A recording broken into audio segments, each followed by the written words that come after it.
Malaki umano ang nakukuhang revenue o kita ng Pilipinas mula sa buwis ng Philippine Offshore Gaming Operators o POGO, ayon kay dating Pangulong Rodrigo Duterte.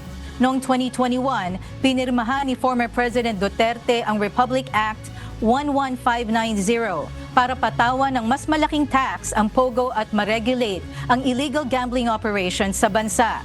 Inilaan umano ang buwis na nakokolekta mula sa POGO sa Universal Healthcare Act, healthcare facilities at budget para sa programa ng National Economic and Development Authority o NEDA.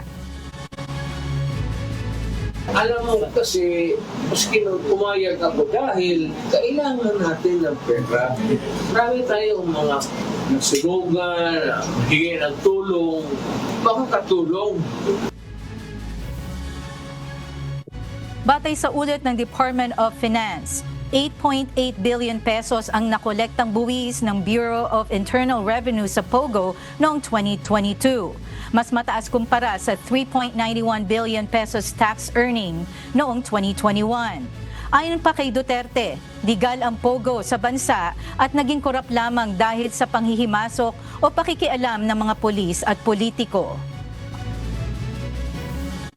Ako, POGO, basta alagaan lang, legal talaga yan.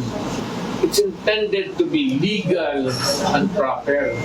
Pagka pumasok na dyan, nandyan na yung corruption, police, pati politiko, sira talaga ang tumada.